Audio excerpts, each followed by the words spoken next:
Tantor Audio, a division of Recorded Books, presents Late Broomers, a Widow's Bay novel, by Rebecca Regnier, narrated by Traci Odom.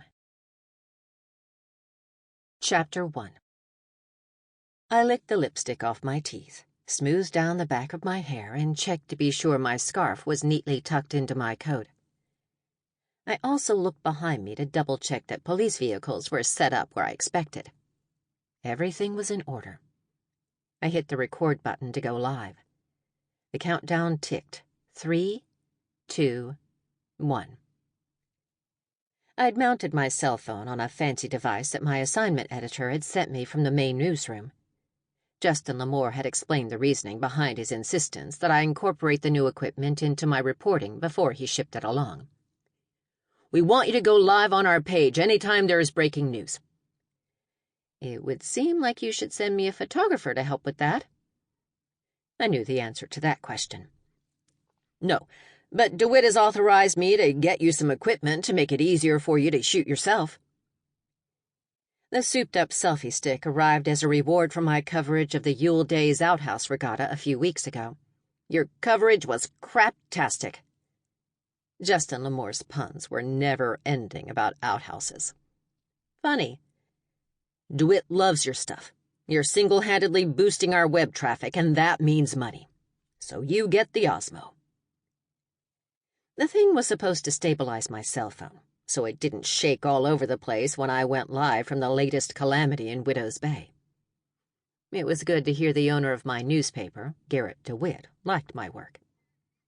"Okay, I'll be happy to learn to use it, but I want to expense coffee from now on." "Fine. But only gas station coffee, no Starbucks." "There isn't a Starbucks within 50 miles, so it's a deal." "The way Widow's Bay is attracting tourists, I bet you get one inside a year. Anyway, learn how to use the equipment fast. We want you up to speed before the next round of breaking news." "How do you know there will be a next round of breaking news?" I asked with complete sarcasm. "Ha, right. Nothing is ever quiet in your creepy little town." True. Justin Lamore was right. Widow's Bay was remote, tiny, spectacular, and a frozen hotspot for tourists interested in ski slopes, ice fishing, and Celtic folklore. Add to that our population of witches, vampires, and shifters, and you had a recipe for breaking news on the regular, turned out. I'd already covered 2 murders, a snowmobile crash, an outhouse race, and internal turmoil in the leadership of the Bigfoot Sasquatch Research Organization. And I'd only been back in town since the fall. I would never have bet that my job as a small-town internet news reporter would be more exciting than my career as a big-city Detroit news anchor. My life these days was more exciting than I'd bargained for, because those witches I'd mentioned, yeah, I was one of them. I was getting the hang of my burgeoning witch powers, but they didn't help explain how to use this high-tech selfie thing that would keep my phone video straight and make it seem like I had a news crew, which I didn't. Just yesterday, I practiced using the device while on a video call with my college-age sons, Joe and Sam Jr. "Can you see me?" I asked, and they both crowded their broad shoulders into the frame. I didn't look too closely at the college apartment behind them. The silhouette of a beer can pyramid in the background was enough to let me know that college was proceeding as college does.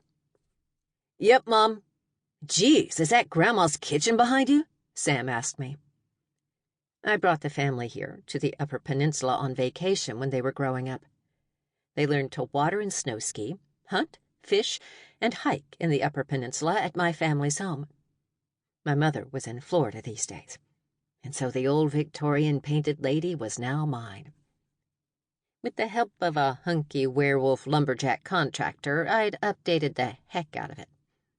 "I miss Grandma's puke-pink kitchen," Sam said, and I shook my head. "Shut up. It looks pretty, Mom," Joe chimed in. "Okay, you can see me and hear me, and you can see the kitchen. I guess I know how to work this thing." "Hey, Mom, we read your story on that water stuff. Good job," Sam said. You did? I was amazed. When I was a news anchor alongside their father, my ex-husband, they never watched, and were usually embarrassed as heck when someone pointed out the fact that their mom was that TV news lady. Yeah, reading your story about stopping Pure Liquid from buying the water in the UP was an assignment in my environmental class.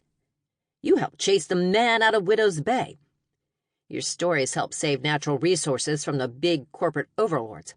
That's what the professor said. Impressive. The boy's last name was Barkley. Mine was Nowak. So I imagined the professor had no idea the crusading journalist was none other than me. Premenopausal, divorced, mother of college men, novice witch, Marzie Nowak. Huh, well, yeah. So return my texts occasionally. You can see how important I am. I'd be happy to come to talk to your class if you need extra credit. The boys laughed at that idea and rejected it resoundingly. We gotta go. Broomball time. Broomball was a version of hockey, with brooms. On ice, but with no skates. My sons loved it. Just the thought of it, and my hip wanted to spontaneously break. Okay, thanks for the help. I love you. Love you too. They said it at the same time. They were fraternal twins, and different as night and day, but sometimes they were perfectly in sync. I missed knowing what they were doing each day. The tumble of teen lives in my house was fun while it lasted, though I replaced it with more than a tumble when I moved home to Widow's Bay. Since I'd moved back to my hometown, switched careers, and joined my local coven, I didn't have time to feel sorry for myself about my empty nest. My life had been filled with magical murders, supernatural beings, and home improvement projects from the moment my baby birds flew the coop. While I did miss their faces, I wasn't pining away in a rocker. And I loved this new stage of my life, I had to admit. Thanks to my earlier trial run with my camera and selfie stick with the twins' help, I was ready to go for the Facebook Live from the breaking news that was unfolding behind me. It was early Monday morning. The temperature was a balmy 19 degrees on this January day. There were ice crystals on every outdoor surface. I stood on the sidewalk just outside of a police barricade. This morning, before most people had their first cup of coffee, I'd be letting them know that there was a dead body in the parking lot of Corda's hardware store. I took a breath and watched viewers begin to hop on my live feed. Good morning. I'm Marzie Nowak for your UP News.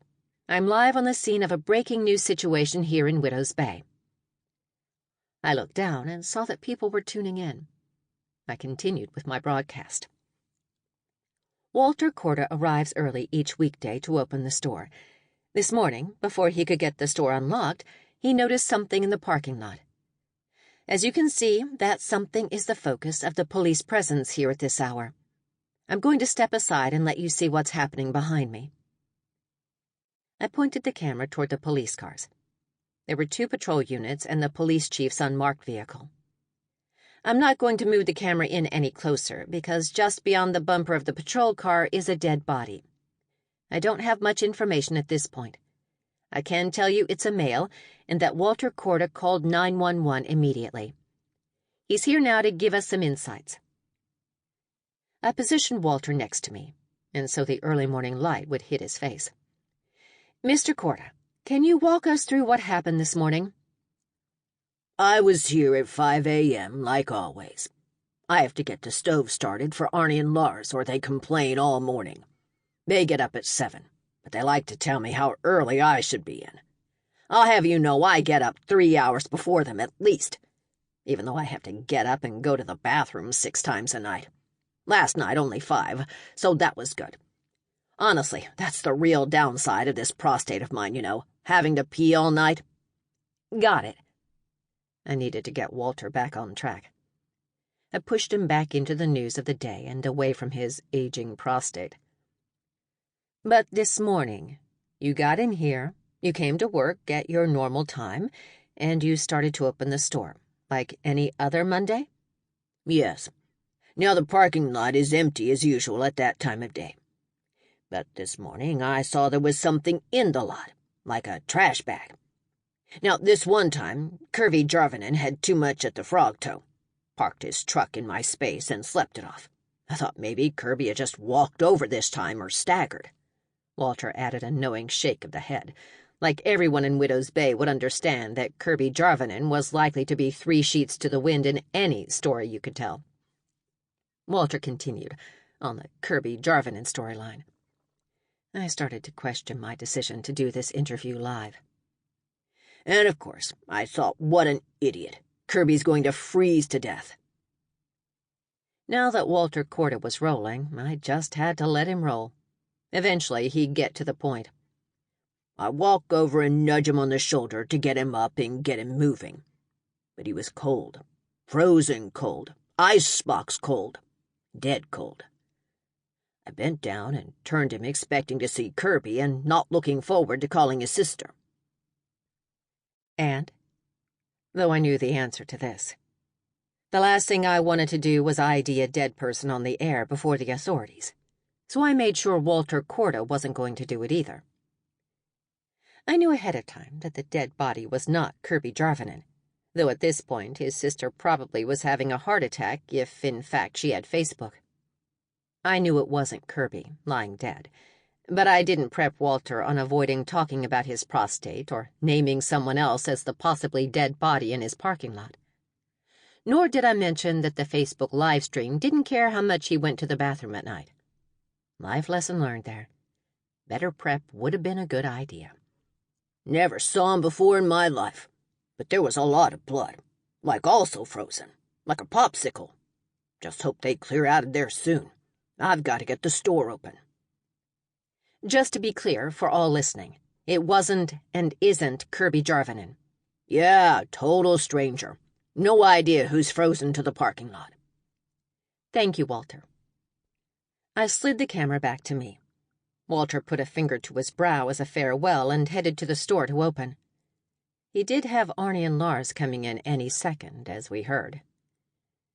I looked at the comments rolling in now that people were up and watching the Facebook report. Justin insisted I interact with the audience and acknowledge they were there, so I gave it a whirl. I read the questions and took a stab at answering. Hi, Krista. Thanks for watching. Krista wants to know if the body was old or young. I'm sorry, Krista, we don't have an age at this time. A few more comments whirled past the screen. Angie wants to know where I got my coat. Okay. Cabela's. I was sporting my black neck-to-ankle parka on this frigid Michigan morning. Hi, Steph. Steph wants to know if my ex-husband is still shacking up with the bimbo reporter he cheated on me with. No. Last I heard, the bimbo reporter moved on. And so have I, thanks for asking. I probably shouldn't have read that question out loud, but I did.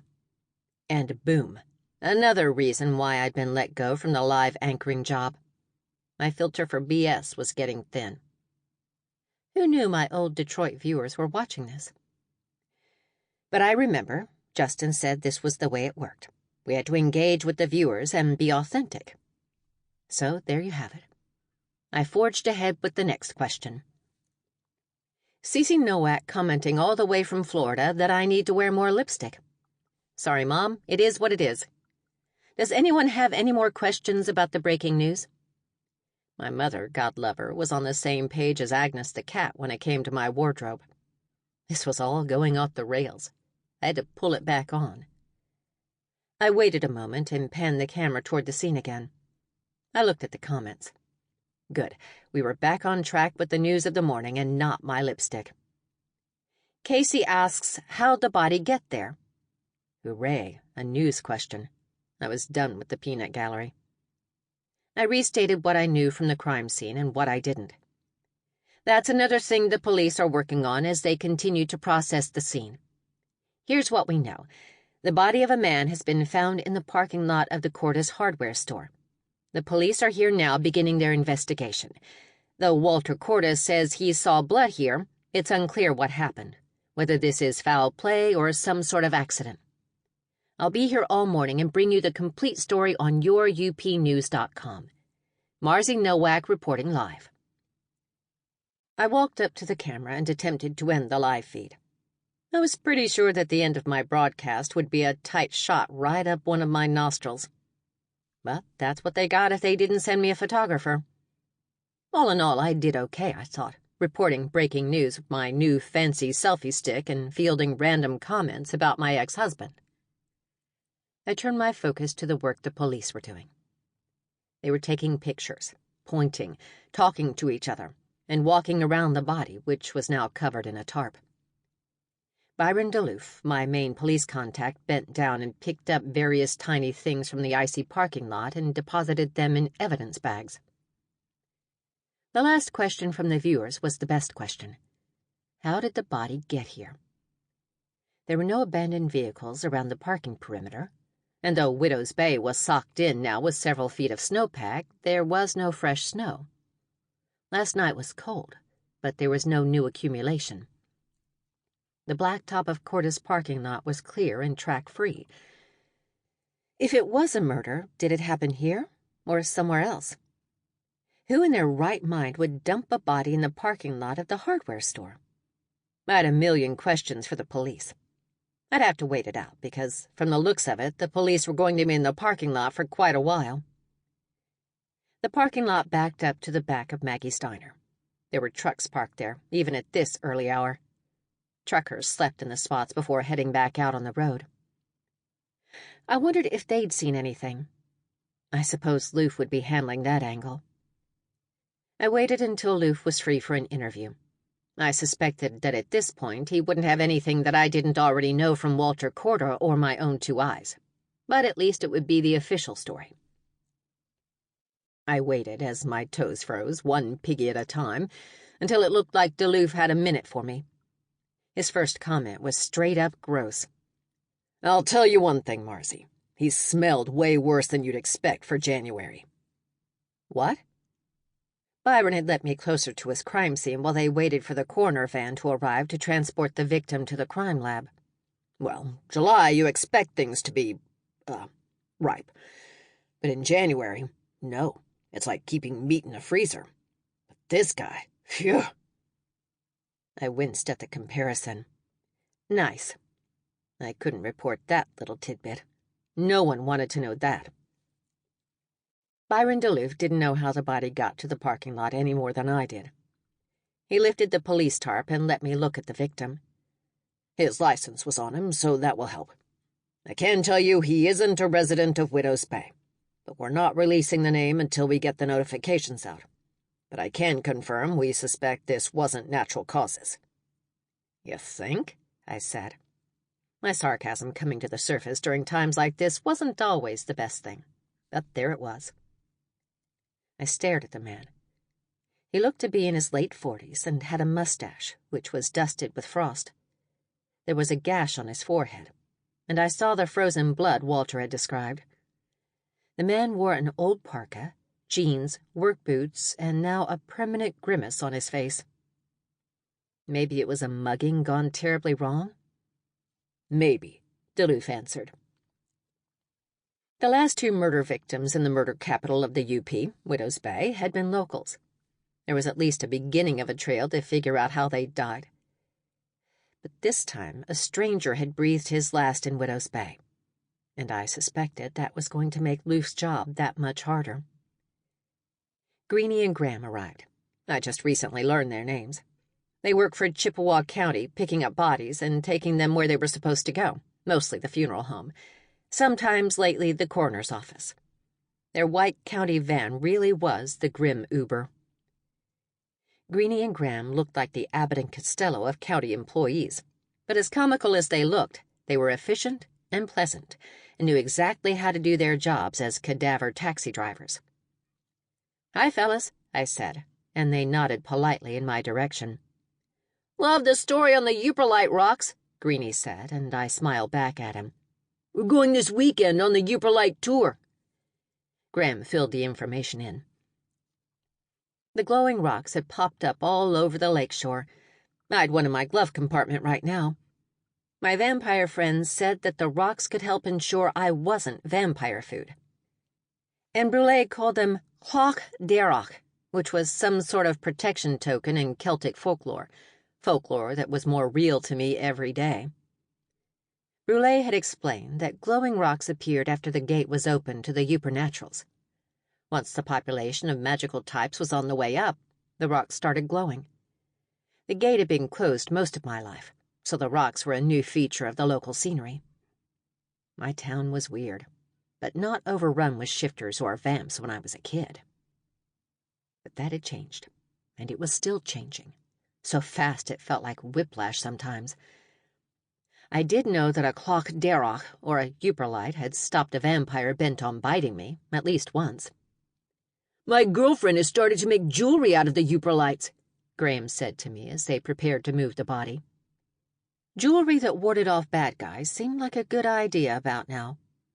People can't get enough of those Petoskey stone rings, right? I'd be the first in line to buy some Uperlite jewelry, since I'd met a few vampires in the last few months. Most of the monsters I'd encountered were nice, but just in case another one decided to suck the life out of me, a pair of Uperlite earrings might be just the ticket. "Cool. I'll send you the link to our Etsy store," Graham said, and then turned to the business at hand. Greenie and Graham lifted the body carefully and with respect, despite our casual conversations. They carried him to the gurney they'd wheeled over from their van. "Hey, what's this? Did you see this, Loof? He's holding something in his hand," Greenie said as he pried open the frozen fist.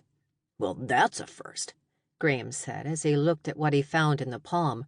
"Whoa," Greenie said, and I focused in on the object. "It's a finger," I gasped, and tried to process the weirdness of that realization.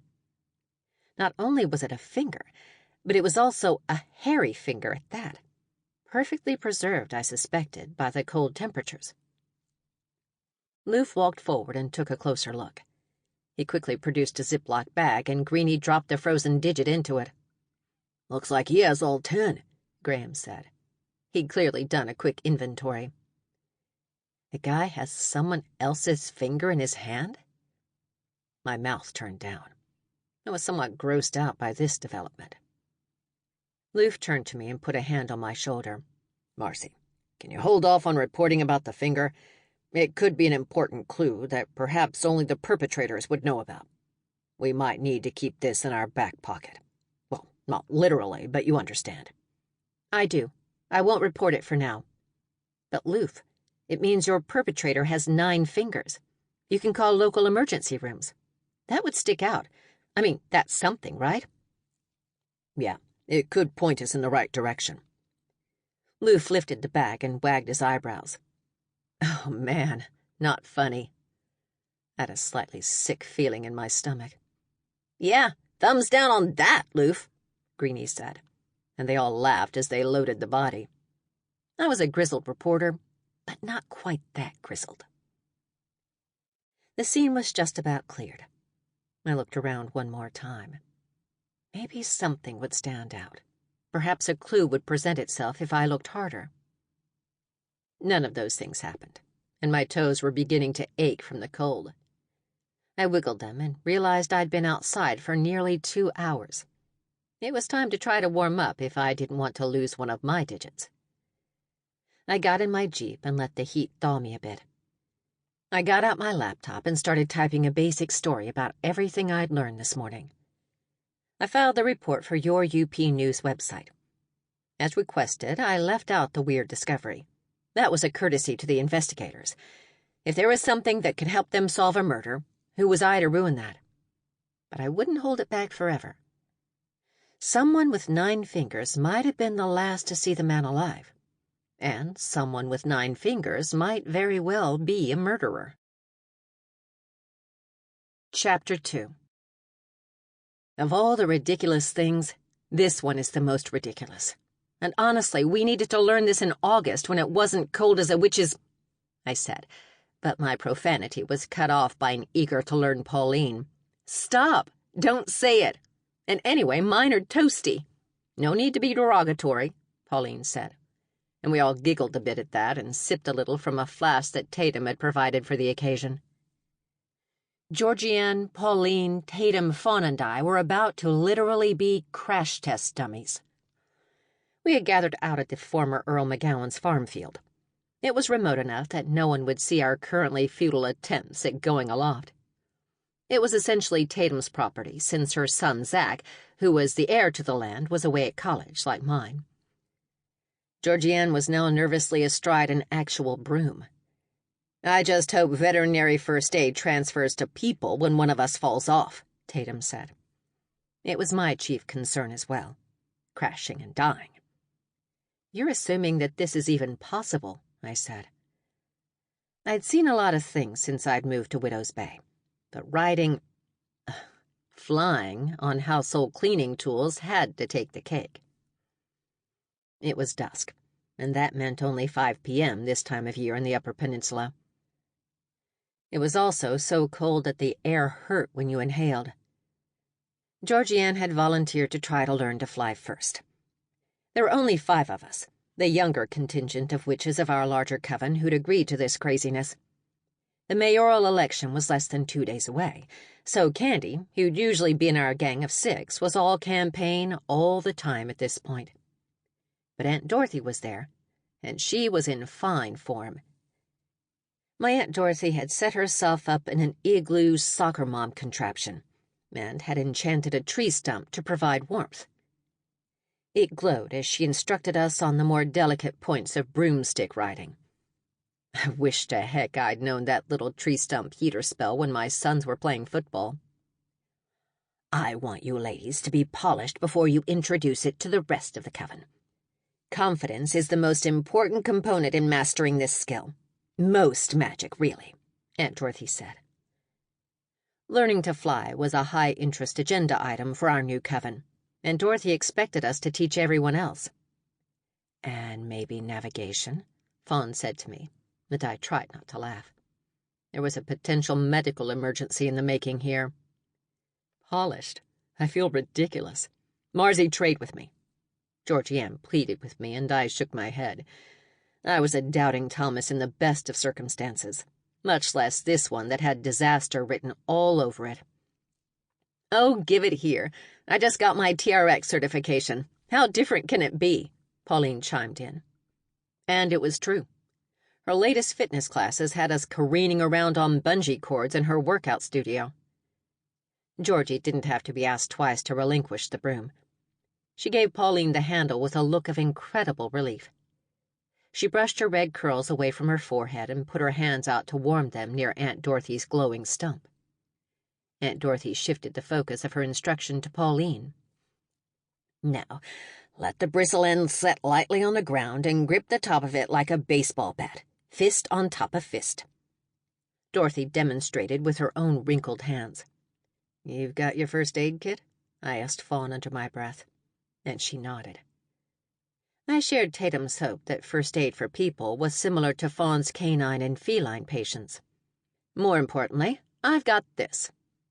Tatum shook a flask in my face, took a swig, and passed it along. I had a gulp, and something that felt like fire-infused apple juice rocketed down my throat. I tried to stifle my cough. "Good stuff, eh? I realized I've got to branch out from brews to spirits." Tatum opened her eyes wider while Fawn took her turn with the flask. Tatum's concoction did have the effect of warming me up. It was more potent than the magical stump. After the initial pain of the swig lighting my esophagus on fire, it felt more comfortable to breathe the frigid air. "I'm calling it hot apple shot." Tatum was always on the lookout for snazzy names for her concoctions. "Ladies, I'll need you to listen up. There are several components to understand for this to work." Aunt Dorothy struggled to assert control over this skeptical band of rebel witches. "The broom is key. It can't be just anything like those Swifter things." "Swiffer," I corrected her. "Right. Swifters aren't made of wood and don't have bristles." "It's called a Swiffer, not a Swifter, Aunt Dot." "Oh, well, be that as it may. The item has to be made of natural materials, not plastic or whatever they're made of." We tried a Hoover vacuum back in the 1950s, and Frances wound up in Alger County, upside down in a feed silo, skirt over her head. She nearly drowned. Alger was 2 counties over from Chippewa, home of Widow's Bay. Sample complete. Ready to continue?